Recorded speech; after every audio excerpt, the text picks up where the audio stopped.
Hello and welcome to Quilting with Lori. My name is Lori Dickman. Today I'm going to be sharing with you a new quilt pattern that I have available on my website. It's called Celebrations. It includes 4 different seasonal patterns that you can make in one pattern. Behind me here, you'll see the winter version. There's a winter, spring, summer, and fall version to this pattern. So there's so many different things that you can do with this quilt. So here is a close-up of the front of the pattern, and you'll see there's the spring baskets, the summer sailboats, the fall pumpkins, and the winter penguins. There's just a lot you can do here, and I'm going to share with you the different applique blocks. I'm going to show those to you, but I'm going to link below the step-by-step video that I did a while ago on how to make this penguin block using a fusible window application or a glue-based application. The pattern itself teaches fusible raw edge application, but there are some other options for you. I should also mention the templates in each of the patterns do include 1/4-inch seam allowances, so if you like to do needle turn applique, you do have the 1/4-inch seam allowance so that you can accomplish needle turn applique with all 4 of these patterns. And I want to point out the rest of the quilt is so easy to put together. It's simply squares and rectangles and sashing. And then there are little cornerstones that are used around those small squares. Very simple to put together. I put it together in units, which is explained in the pattern. So you're just creating units, and then you're putting those units together, and then you're adding the borders. And the borders, they're made in sections, and they're done in strips. And then there's 4 9 patches on each corner of the quilt. This is the spring version. It has the Easter basket, and of course you can use any fabric colors you like. I have simply adhered this using a raw edge fusible, and I will do a raw edge straight stitch when I applique it. It's not yet stitched down, but just a fun, great little project to work on for spring. I'm going to put it with these colors for my squares, my background, and the sashing. So it will be very, very pretty, a beautiful quilt for spring. I would recommend, if you don't have a fusible and are looking for a fusible, to grab some soft fuse. And I'll put a link in the description box for soft fuse. It is a paper-backed fuse. There's only paper on one side, so that's the side you're going to draw on. So you'll simply take your fuse and lay it on top of your traced elements and trace on the dark line as many times as you need to. And I like to trace my elements in groupings. So if I'm going to make 5 of these baskets, I'm going to trace all of my eggs together, and I'll cut 5 of them out that are going to go on the purple, 5 that will go in the yellow, 5 that will go on the pink fabric. That way I'm not wasting fabric or wasting the fuse. So just keep that in mind, to trace things in groupings. Soft fuse is very, very soft, and it is a wonderful product to use to stitch through, especially if you've got a number of applique pieces on top of one another, as you are here. It's very easy to stitch over that when you're appliquing. The needle does not get gummy at all. I do highly recommend soft fuse. Now, when I did this block, I did actually use a Steam-A-Seam light. It was a light Steam-A-Seam 2, and there is some stiffness to it. It is an applique block, so that is fine. So I'll have to be careful as I'm doing my applique. If you do have some gumminess on your needle, just make sure you have one of those eyeglass cleaner cloths close at hand, and use that to clean off your needle. And another thing that you can also do is just reheat the adhesive. Press it again with a hot iron, and that will melt the glue again and allow your needle to go through. But this is how I put together the block for the spring basket. It is going to be adorable. I can't wait to finish that. This is a project that I will work on in the spring, and you'll get to see a video on that at that time. Now let's go to the summer sailboat. So the summer sailboat, here is a picture of the quilt, the boat, the 9 patch, and then the rest of the quilt. And I have the templates here. And I have traced my templates already. I've traced gold stars, the red mast or the flag, two black masts, I guess is what those are, and those are the flags. And then thus the sailboat, the sails for the boat. And what I like to do is pull scraps from my stash. So I've pulled squares and strips. And here's another big square for the boat itself. I like to cut my applique pieces from small squares that are appropriately sized for whatever item I am going to be appliquing. I go through my stash and I find the colors that I'm looking for that applique piece in the size that I need. So I pulled 6-inch squares here to trace those two sails onto. This was a 2.5-inch strip of black fabric from my strip stash. This was a 2.5-inch square, and this is a 3-inch square. And then this is, I believe this is a 10-inch square that I had pulled. And so I have everything that I need now for my sailboat block, and I've traced them. I'm now going to, they're fused, they're cooled. Now I'm going to cut them out on the drawn line. You'll notice around each and every of one of these elements here, I'm trying to leave a little bit of excess fuse, because when you cut on the drawn line, you want to make sure that the fuse actually fuses all the way to the very edge of that piece of fabric. That will ensure that when you do fuse this piece to your block, it stays. So that's why I always leave a little bit of extra fuse all the way around my elements. And then I'm going to cut them out. So let me cut them. I'll be right back and I'll show you how it's going to be placed on the block. Right, in front of me here, I have the block. These are the fabrics that I'm going to use for the sailboat quilt. I think I'm going to be adding one more dark blue in here as well. I haven't pulled that yet for some of the dark blue that I'll need. But here is it's a batik that I found, and I'm using that for the background. And so I have finger pressed a crease horizontally and vertically in each block. That really just helps you to kind of place all of your applique pieces centered on the block. I'm removing the paper backing from all of these elements, and we're going to start placing them here. I'll probably be moving things around, but for the time being, I'm just going to start placing them, and we'll see how this works. All right, let's see. I'm going to put this smaller one right here. I could put it over the top of that mast or underneath. Right now, I'm just going to put it next to it. And here is the larger sail. And this is cockeyed. You know what? I've got the whole thing on there cockeyed. I'm going to need to do some straightening around. What is wonderful about fusible is that you can just keep moving things until you have everything just the way you want it and just in the position where you want it. So here we go. I've placed my applique pieces on my background square, and I'll take it to the iron and press it. Once it's pressed, it's permanent. Once I get it to the iron there, I will make sure that my boat is straight, my sails are straight. You want to make sure that this mast is coming up straight. I think it's a little cockeyed here at the top.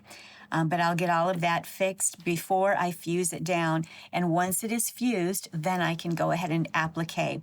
I really enjoy just doing a straight edge applique right around the edge of each of my applique elements.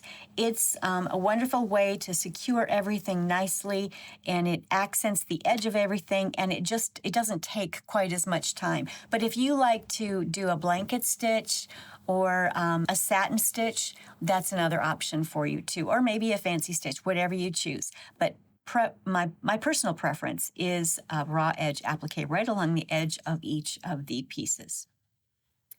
In front of me here now is the fall block that will applique. It's the pumpkin, and the fabrics that I've chosen are this kind of a grunge, has a pale green background. So that's going to be the background of my applique. And I'm going to be I want to show you the window applique technique for this pumpkin. The pumpkin template, let me grab that so you'll see. The back of the pumpkin behind everything is this big piece right here, which is this template right there. And then the template that goes in front of it is this one. It's a little longer and narrower. I went ahead and drew those on my soft fuse right inside each other. And then when I cut this one out, I simply cut it out there, ensuring that I left 1/4 of an inch of fusible all the way around it. And when I cut this out, then it will go on here, and you'll see that in just a minute. This piece will go here, but we're not going to be stitching on so much adhesive because the entire center of this just is fabric. So this is that window technique. And again, the video that I've got linked below in the description box walks you through this. I've done a video where I show you that, and I show you also glue-based in case you don't like to use fusible. Maybe you just like to use glue-based. That's another option for you. So I'm gonna go ahead and cut this one out, cut this out. Here again are my stem and my leaves for the pumpkin. And again, I went to my scrap stash. I believe these were 4 or 4.5 inch squares. And I pulled them so that I could fuse these leaves to the back of these. This way I'm not cutting into yardage. I'm not cutting into fat quarters for these tiny little elements. I'm just cutting from scraps. And then the remnants here, in fact, all of these remnants, I am going to throw in my crumb basket. I love to make crumb quilts, and I use all of these odd pieces for crumb quilting, and that's what I'll use. All of these leftover pieces will go in my crumb basket. If you want to see some of my crumb quilts and how I do that, I will also list that in the video, in the description box below. Let me go ahead and cut these out, and I'll bring you back and show you how I'm going to lay it on the block. All right, I have most of the pumpkin cut out. I'm right now just working on the back portion of the pumpkin. Then I'm going to remove this window applique piece right here. So just pull that off and remove it. So we do have adhesive all the way around the outer edge, but it's not encompassing the entire pumpkin. So he's going to go on approximately right there. Let me take this paper off of him. He will go about right there. And again, when I get up to the iron, I will make sure to center everything properly. Right now, I'm just trying to get it on here for you. Let's see. We have this stem that is under here. So we'll put the stem under there, and we have a couple of leaves. And we can put them on any way we'd like to. And so that's one way that we, and this again, I will use this in my crumb basket for crumb quilting. So there is the pumpkin. And again, when I cut out the back of the pumpkin and the middle of the pumpkin, I traced them all inside one another, and then I just made sure to leave 1/4 of an inch seam allowance on, or 1/4 of an inch fusible on each side of the drawn line, so that I had fuse that came all the way to the very edge of each of my elements. I did want to point out also for this center piece here, if you wanted to do a window technique there where you only had fusible on the outer edge of that, you're welcome to do that on any of these pieces so that you don't have as much fusible on the block. Because when you're stacking elements, you always place your elements from the back and work toward the front.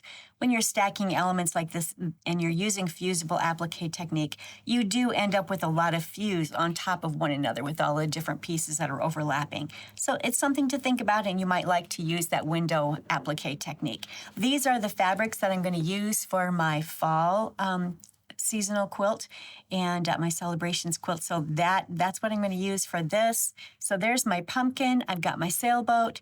I've got the basket. And let me bring the penguin in front here too, so you can see how that one went together. Here is my winter applique. It's the penguin. He is just adorable. I do love penguins for decor in the wintertime, and they're just really, they make adorable children's gifts too. And this one, it was an extra block that I had, and I put it in this 9-patch. So this is going to become a generosity quilt that I'm going to be giving or donating here in town to our Rock House Kids project. So here he is. He was done using some applique, fusible applique, and a little bit of window applique as well when I put him together.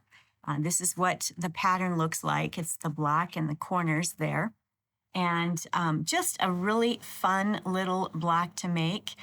For this generosity project, I did have to reduce the size of the block. All of these blocks in this quilt were 12.5 inches. And so since this one was 13.5 inches, I had to cut him down. And so it got a little closer on the edges, but it worked out fine. When I did my quilting for this quilt, I just used a simple pattern throughout the quilt. But when I got to the penguin itself, I just outlined some of these areas here, outlined the scarf and the face and so forth, and I left the rest of him so that it was not quilted over. And I think it turned out beautifully. I can't wait to present this for the generosity project. Here's a peek at the Scrappy 9-patch block that I had put together, or quilt that I had put together. And again, the pattern and the information is in the description box. There's a link below, and it will take you out to my video tutorial that teaches you how to put that together in case you'd like to make one of these for your guild and generosity project for them. Now, here is the celebrations pattern that includes those 4 quilt patterns. These are the 4 blocks: the spring, the summer, the fall, and the winter. And I think they're precious. They can be used in so many different ways. I hope that you'll all enjoy putting together one of your next favorite quilts using one of these patterns. Before I go, I just wanted to bring to your attention my Speedy Solutions Scrap Up Your Stash books. This is the techniques book. This is the patterns book. Between the two of these, you get 17 wonderful scrappy patterns to use up your scrap stash.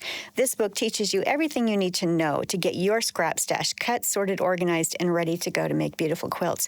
I also have a playlist of the 52 scrappy blocks that you can make using this stash, and I have so many other video tutorials on how to scrap up your stash and how to make quilts from that.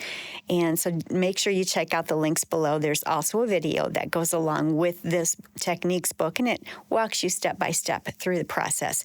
It is a great opportunity for you to get your scrap stash completely organized so that you can actually use them and see beautiful creations come from your stash. Thanks so much for watching today. If you like the content that I provide, please don't forget to like, subscribe, and leave a comment. I love to hear from my viewers. Until next time, happy quilting.